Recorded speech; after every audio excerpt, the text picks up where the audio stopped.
Today, I'm here to share with you what Tesla has going on in Lathrop, California. It's built quite the campus. They have multiple buildings here. We're going to go through that today with Joe Jefferson of San Joaquin Valley owners of Tesla. And let me first share with you his Twitter at SJV Tesla. And Joseph is active on the podcast Tesla Owners Silicon Valley.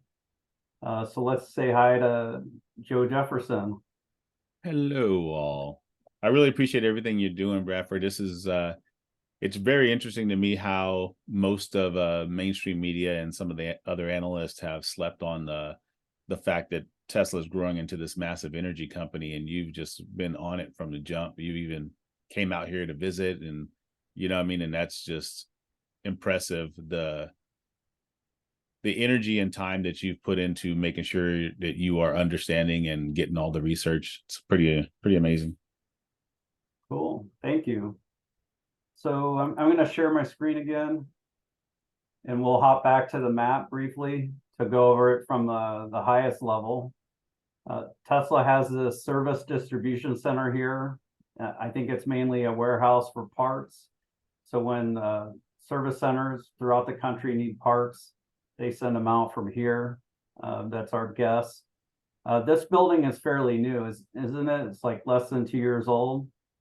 Yeah, it's something that they've been. I think they purchased it a few years ago, and yeah, it's just been a workhorse. There's a main road off of there, and you can just see constant flow of traffic. Then down here is the building that Tesla's had at Lathrop for the longest. This is also, they make some parts here. They have the casting building right here where they're making some castings. There's a lot of casting jobs in Lathrop, California. And there's an office here where they may be coordinating the parts distribution, maybe not only just for the factories, but also for service. Then you have a building here called from Simwan America. They make body parts for Tesla.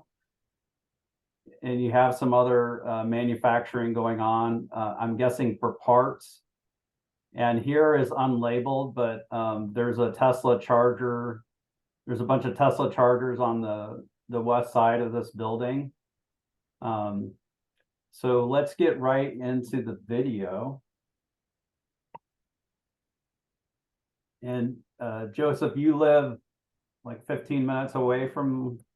Yeah, not far at all. I live up the road, and it's no problem for me to get there within 12 to 15 minutes. So here we're at the far northeast building. This is the Megapack Factory. They sit in the lot here. They come out of these doors when it comes out. Then they will load them onto a truck and send them out the gates. Then we're moving down the street here. Let's just see how big this is. So you have both trailers and shipping containers. The shipping containers mainly are coming from China. There's a lot of empty space from rumors inside the factory. So it's believed that, even though capacity is 40 gigawatt hours today, capacity may go to 80 or 120 gigawatt hours in the future. I know I'm speculating a little bit, but that's a pretty good speculation because, as we know, batteries is the only limitation. If they could ramp up more batteries, and they're probably going to expand the entire facility and just crank out as much as they can. So it's been pretty impressive to see. Yep. In the video Tesla shared at Investor Day, it looked like a lot of the space in the building was being taken up by parts. So you already have storage of parts on the side here. I'm not sure about the other side, but you could push that storage out to these trailers and add more machinery. So I'll show you briefly the Simwan America building. It's right here. There's a ton of containers here where parts are used for shipping. Whoa, I went forward a little too much. We'll take our little time here. So you can see the docks here, and there's all these containers. I think these are sent out to, I'm guessing scrap, but they may be used to recycle, and maybe some of them are put into the casting thing. There's that big service distribution area where we Yeah, the warehouse. and that place gets bustling with cars and things during quarter end. Right here So it comes here out. in the next couple of weeks, we're going to see so many vehicles parked over there that being shipped out, loaded onto trucks. Yeah, so what Joe's talking about is this parking lot here. I'm guessing Tesla rents out. We don't know if Tesla owns this warehouse here. But they do have like some car carriers they keep there. Tesla has their own freight business now. I think Elon talked about that at one point, where other freight companies were letting them down. So they had to, have their own freight business. You want to talk about that, Joe? Yeah, that was a really big problem when we were heading into it was really a big part of the Model 3 ramp. They realized that it was better to just buy the company that was one of their hangups when getting Model 3s delivered and ramped up. So they just ended up buying out the freight company. And now you can see it today, a lot of the red trucks. And the theory is, well, as what's been stated from Tesla, is that they plan to eventually transition a lot of those vehicles into Tesla semis instead of your Teslas being delivered by the diesel trucks. Yeah, that would be nice. Yeah, that's gonna be different once people start seeing like Teslas on a Tesla being shipped out. Like that's gonna be That'll be cool. I don't know how much activity in Lathrop is Tesla related. I don't want to, overstate things. But Lathrop, just like Tracy, it's huge. You got some car carriers right here. Yep. Tesla does have to compete with a lot of the industrial. This is a big area for warehousing, but also manufacturing. So there's a lot of drivers and a lot of people that work in these factories. So, one limiter can be, how are they able to hire for Lathrop? But eventually maybe they'll use a Tesla bot in Lathrop. Let's see. Sorry, we're jumping around a little bit. Want to move forward? Yeah, that would be interesting. Building, and right here is that building in the middle that I was showing you that was unmarked. So there's right here, you'll see the Tesla chargers. Yep. This is I think the casting building. There's some air gas.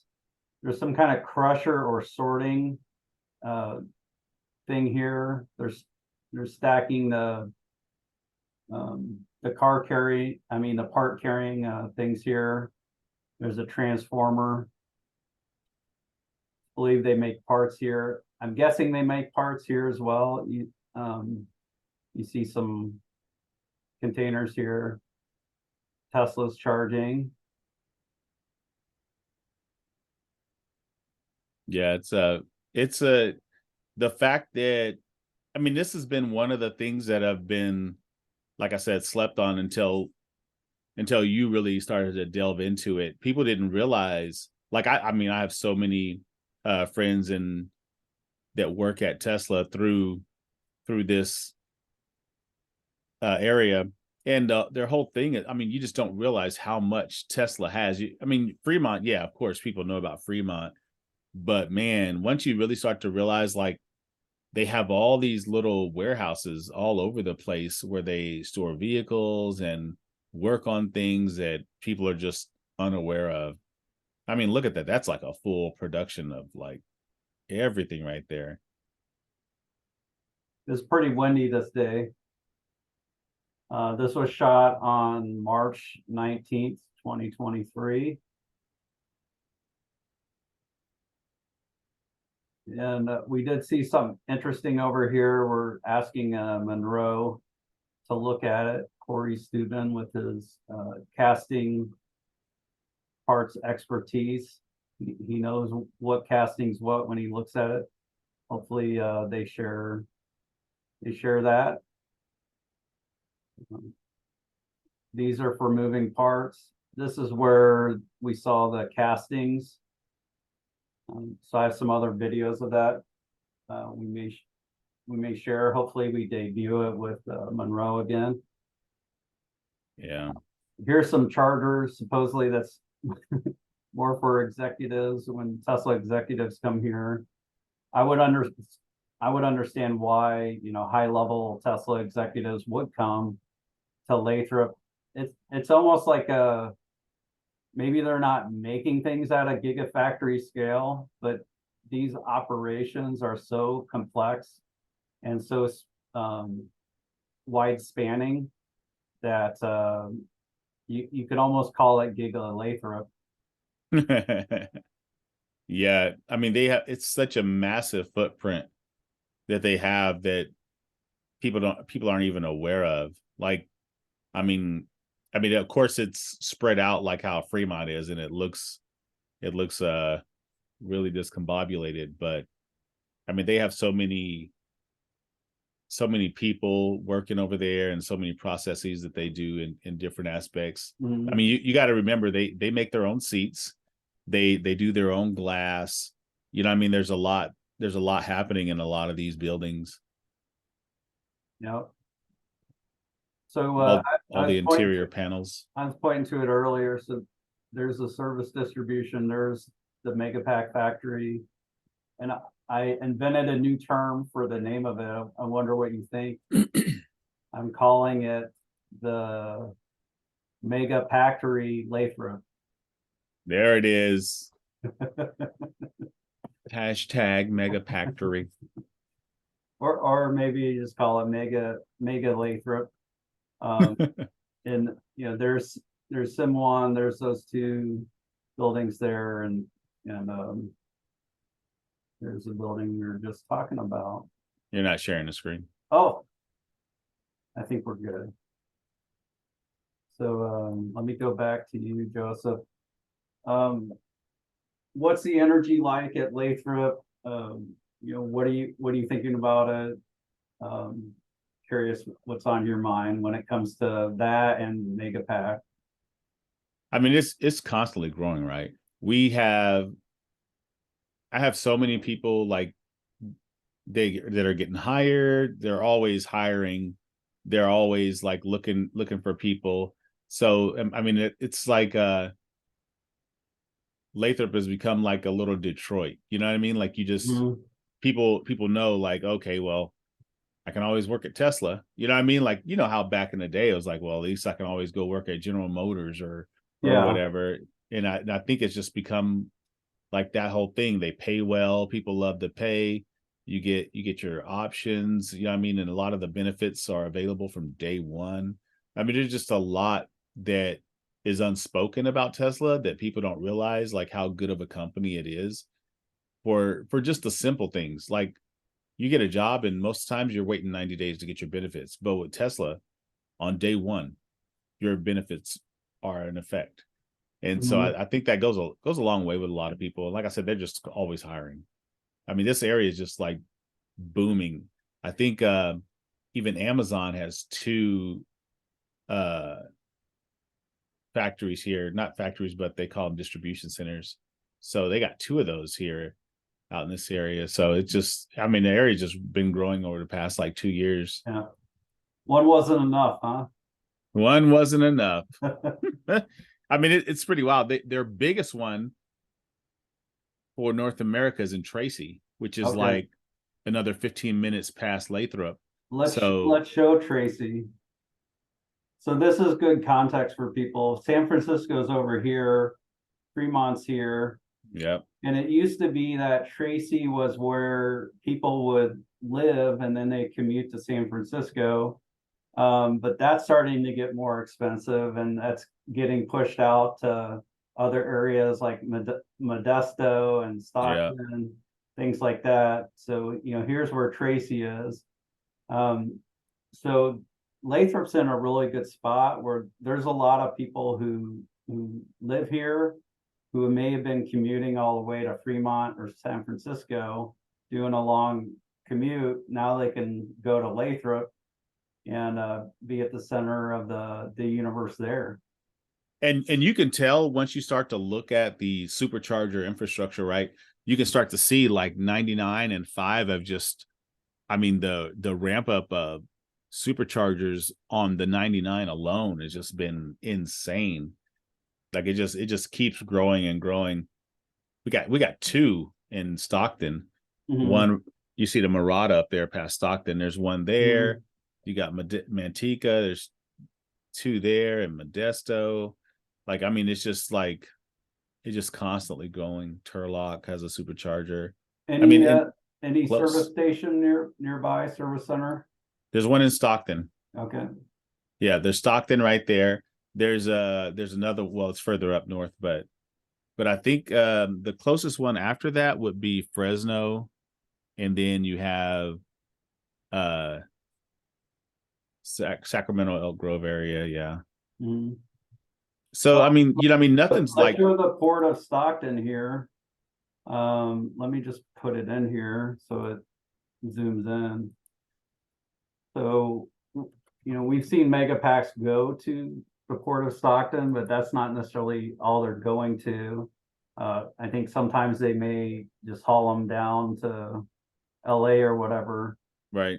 So you have this artery coming in off of 5, and I thought there was, there's a bridge that goes over some of these rail lines, and then essentially you can get it right on a boat, or you can get it on the rail lines right here. So it's both an inland port, but it's also connected via the San Joaquin River to the Port of Oakland.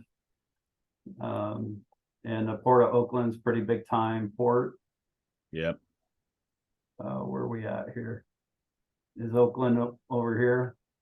Yeah, you're getting there. It's gonna be a while, right? Don't pass it. No, okay, way over here. Yeah, go down a little bit. You're up too high. There you go. All right.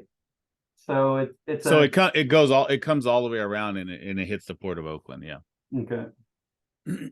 Is there a big port in between here? Do you know? Benicia has like has a whole area. I know Pinole, that Hercules area also, but yeah, the Benicia Martinez area is really, really huge. Okay. Richmond also has a port. I don't think they really do any distributing out of there. Distribution. Okay. Lots of connections for logistics, so it's a pretty good spot they're in. Yeah. We won't share it, but we've seen pictures of Megapacks on the rail line.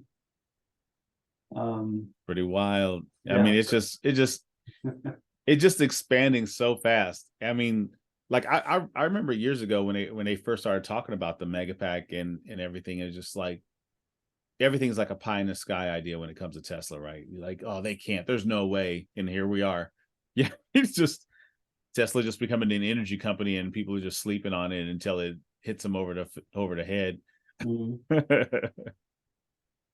All right. Well, at SJV Tesla on Twitter, and also on the Tesla Owners of Silicon Valley on YouTube on their podcast.